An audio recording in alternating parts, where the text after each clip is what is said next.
So I appreciate you guys being here. Mike, Gio, thanks for putting this together. Everybody, I appreciate you all, so thank you. My name is Erik Bustillo. As Mike said, I'm a registered dietitian, and I'm going to be talking about trending diets. So let's go ahead and get started. Oh, real quick, pull out your phones, Instagram, Twitter, at Erik Bustillo.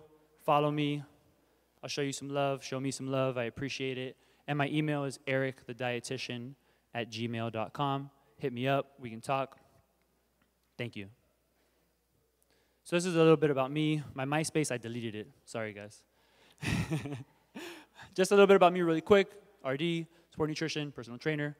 I speak to empower with knowledge. My goal here is to just offer you guys some perspective, educate you guys, and whatever you do with it is up to you.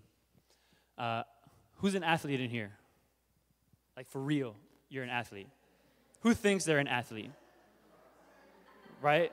That's me. I think I'm an athlete for sure. So I do all that fun stuff. I like to work on mindset a lot, so a lot of stuff that Lisa was talking about, I thought it was awesome. Habits. And I'm a doer of good. That hashtag, make the world a better place. Use it, right? Because we need to see a little more good in the world. But now let's talk a little bit about nutrition. Just a couple guys that I've worked with before, right? So I don't really like to brag or anything, but sometimes I guess it's important in your line of work. Jordan Reed, professional football player. A couple of guys that make me look very little. And let's talk really quick. I'm going to ask you guys some questions, okay? Now, why do people look for diets, to go on a diet, right? I already have some answers on there, right? Would you guys agree with these? A quick fix for fat loss, for muscle gain, to look like this guy over here, to look good. You're impatient, right? Would you guys agree with that? Yeah? Are you guys awake? Yeah? How many fingers am I holding up? Oof. What's my name? Okay, cool. Okay, so obviously people try to go on a diet because they want to be healthier, right? A lot of us, we want that quick fix because we want results yesterday, right? You want the six-pack yesterday. You want the booty gains yesterday, right? You want to get the muscle ups yesterday, right? But it takes consistent work, right? Whatever Mike tells you to do, you should probably be doing it because it's going to make you a better athlete. Right? You know, anyway. Okay, yeah, maybe some of us want to look like these guys. You see the great Arnold on there. You see a couple of beach volleyball players. The fastest man in the world, Usain Bolt. Obviously, nutrition is important for performance, right? It's not just to look good and to make sure that your heart is healthy, which is obviously the most important thing, but it's also for performance. So you could do better in the gym. You want to make sure that you're eating better as well. And my girl, Ali Scuds, also CrossFitter. So this is just a little bit of perspective for you guys to have in mind, okay? Calories burned daily. About 10 to 15% of what you burn in a day, because you guys know we all burn calories, right? Just being here, you're burning calories. When you're working out, you're burning calories. 10 to 15% of what you burn in a day comes from your workout. AKA, you worked out today, doesn't mean you should have the whole pizza pie, right? Just 10 to 15%. 10 to 12-ish%, and I'm sorry if my math is off, I'm not a mathematician, is the thermic effect of food. So you eat food, and you have to burn energy to be able to process that food. Do you guys know that?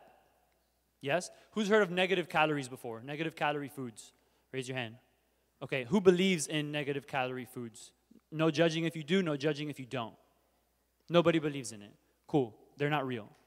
But to break down foods, your body has to burn calories, right? Just by breathing, you have to, digestion. So 75 to 80% is your metabolic rate and just daily activities. So just being here, walking from the parking lot to inside, that's burning calories, but you're not really thinking about it. Now, it's not the same to walk or park far away and walk to where you have to go to come in here and get a workout. So people say, yeah, I'm walking a little bit more. Cool, it's good that you're doing that. But you should still go and get your workout in at 8-9. Because parking really far is not the same as coming in and doing whatever workout is prescribed for you, right? So this is just for you guys to have that in mind, okay? So let's talk about currently trending diets. Keto and low carb. You guys have heard of these before, I'm sure, right? Mike was talking about them. Vegan. Anyone ever not heard of being vegan? No? So everyone knows what being vegan is. Paleo, intermittent fasting, juice cleanses and detoxes, which are my favorite. I love those. And if it fits your macros. Ketogenic diet. Who's following a keto diet?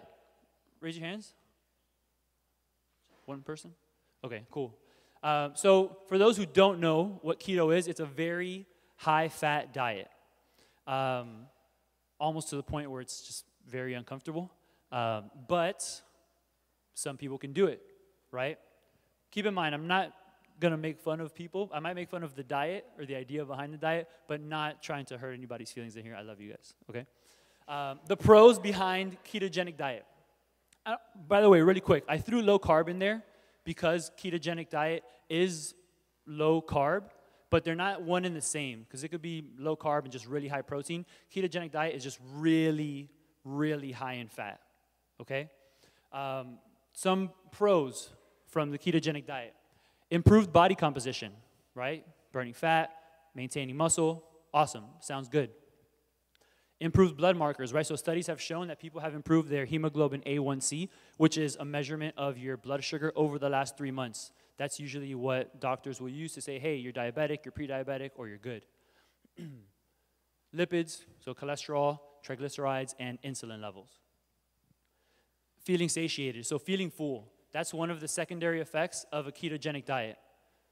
Who's ever had like a really fatty meal before, like bacon and cheese, and throw some eggs in there too? You feel full for a pretty long time after that, right? Unless you're just like an animal and you're just like, no, just give me food. So you feel full for a really long time. Also, by default, you're going to eat less calories.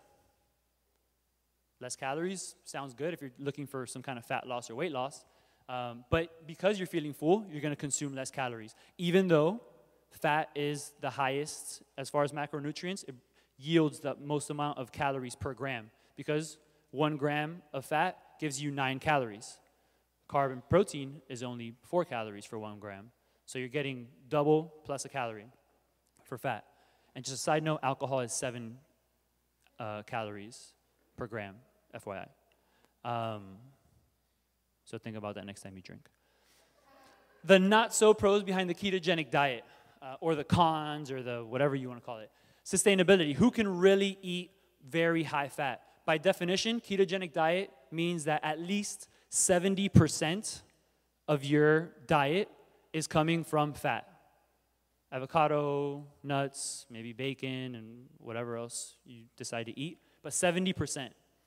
And also, that means that maybe like 5% of the remaining 30% should really just be coming from carbohydrate, because it has to be very low carb, because you want your body to be in ketosis. Ketones are another source of energy that your body can use as opposed to carbohydrates, okay? So sustainability, who can really do that for the long run? Genetic predisposition to cholesterol or poor fat metabolism. Some of us just have crappy genetics. Like, it is what it is. You should have picked your parents better.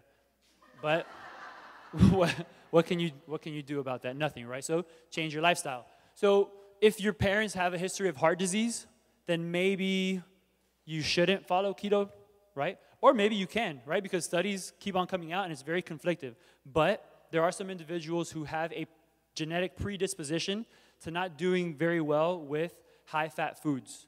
Even like too much salmon can not be good for them. But then you start going into like an Alzheimer's gene and all these other things, but that's also another reason why. And just the third one goes back to the sustainability. You'll get tired of your meals. I put a question mark there. Too much bacon. I mean, in theory, it doesn't sound bad. But once you actually have too much bacon, it's like, damn, it's too much. All right, so the vegan diet. First rule of Vegan Club, tell everyone about Vegan Club. It's kind of like people in CrossFit, right? Oh, you do CrossFit? Cool. Hey, look, you know, this and that, right? I know, I can relate, trust me. It's the same thing with my folks who are vegan. Anyone vegan in here? No? They weren't, got you. Sounds good. Well, I mean, has anyone tried going vegan before? A couple people? Was it sustainable for you? Not really? Now, did you guys try going vegan after watching a movie? No? Okay.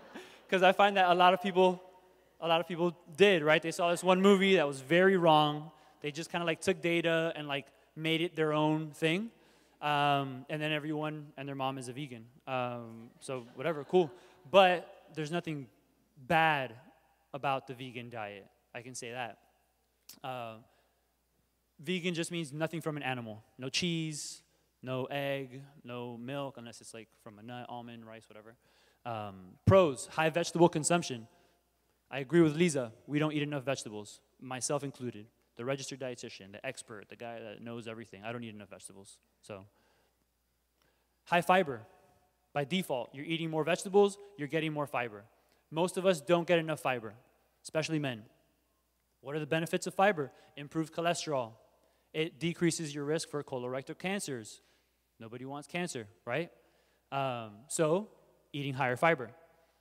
High fruit. We know that fruits also have a lot of vitamins and phytonutrients, and they also have fiber and whatnot with them too.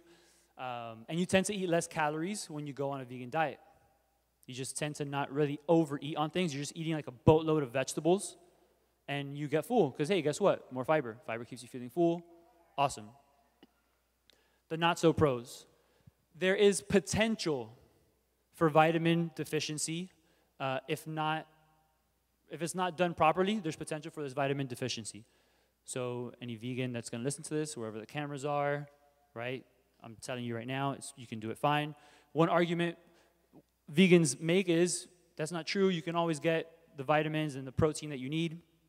And most people will say you can't get enough. If it's done properly, you can. But generally speaking, it's not done properly. If you look at the last point I put on there, it says don't be a Sour Patch vegan. A Sour Patch vegan means, yeah, I'm vegan, but I eat a shitload of Sour Patch all day. Excuse my language.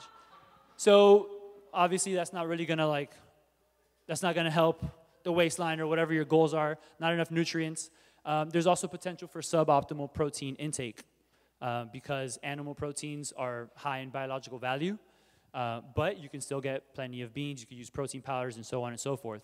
So yeah, for the people that I work with that want to go vegan, I do recommend supplements like a B complex, a B12, potentially iron, and using protein shakes to make sure that you get your protein. I'm definitely a protein pusher. So that's the vegan club. Paleo. What movie is this? Can anybody tell me? Encino Man, yes. Beautiful. So this is the Caveman Diet, right? Who in here is a caveman? None of us are cavemen, right? One thing that I always make fun of with paleo is what paleo part of the earth, right? Because if you're going to do the caveman diet, there was a caveman in Cuba, maybe eating arroz con frijoles all day or God knows what. And then you have the caveman that was over in Russia drinking his vodka, you know? Shout out to Lisa. She's Russian. So the idea here is to mimic the way that cavemen used to eat because we're supposed to eat that way, right? Pros. It teaches a healthy way of eating. I mean, the idea behind paleo is good. It does teach you to look for wholesome foods, minimal processed food. It may help with body composition as well, because if you're eating a bunch of vegetables and minimally processed food and you're getting good sources of protein, then hey, body composition is going to improve. You tend to eat wholesome foods, like I mentioned before, less calories as well because you're eating more wholesome foods. I hope you guys kind of see this trend where I'm getting to of less calories. The not-so-pros, it eliminates certain food groups. Again, it depends what kind of paleo you're doing. But they might eliminate, well, they do eliminate just pretty much all grains because cavemen didn't eat that. Beans, some paleo diets will also eliminate nuts, and so on and so forth. It leaves potential for food fear, right? So one thing that we don't want to promote is having this fear of food. I tell my patients and my clients and my friends and my family, I'm like, look, you're looking at the #1 fan of Oreos. I absolutely love Oreos. One Oreo is not going to kill you. The whole pack of Oreos might not kill you, but it's probably not going to help you towards whatever your goals are, right? Remember this, that the poison's in the dosage. Always. So that's the paleo diet. Intermittent fasting. Who's like that? Who's like this dog right here? Me before I eat and then after I eat. I mean, I get hangry. I'm nice right now, right? I do my dances. But if I'm not eating anything, then I'm not the happiest person. But some individuals can do fine with that. Some folks can actually be okay with fasting or not eating for some time. And cool, more power to you. And the body can also get used to it. So keep that in mind too. We can make our bodies do whatever we want. So intermittent fasting is fasting for X amount of time in the day, and then in the remaining time of day, eating whatever number of calories you have to hit. So here it says 16 to 8. So 16 hours of the day, you fast. In those 8 hours, you get the rest of your meals. Or 14-10. There's different ways of doing intermittent fasting. Pros, you're in a caloric deficit. Less calories. Why? You restrict yourself for, let's say, 16 hours in a day. And then in those 8 hours, there's a large possibility that you're not going to, you want me to get that for you? Whoever someone's doing? There's a large possibility that you're not going to eat, or you're not going to overeat, in the remaining 8 hours or whatever it is. And who also has just not eaten, not by choice, just because you didn't have access to food for whatever reason, and you were starving, and then you get to the point where you're not hungry anymore, right? It's happened before. It kind of sucks. But you can train yourself and so on and so forth. Improved markers, right? So studies do show benefits to intermittent fasting, right? Everything that I'm talking about has its pros and it has its cons, maybe except for the juicing. Insulin, glucose, cholesterol you've seen improved those markers have improved by following intermittent fasting. It's also good if you're busy, right? You got to wake up and you're on the go. Cool, if you can wake up, not eat, and go out the door, do whatever you got to do, and then eat at like 12 or 2 o'clock, that's fine. As long as you're eating wholesome foods, as long as you're eating healthy, then great. The not-so-pros, you might get hangry, like this dog. And then sustainability. Like who can really keep on doing it for the long run? But again, if you can, great, more power to you. Anybody ever try intermittent fasting or currently does it? Currently doing it? Not currently doing it? No? Okay. Not a bad approach, right? If you can stick to it. Consistency is key. If it fits your macros, it's basically like flexible dieting or macro tracking. That's what this is. Who'd have thunk that an acronym would become a diet? But it happened. So your daily nutrient needs are met. It doesn't matter how, as long as the numbers fit. That's basically what if it fits your macros means.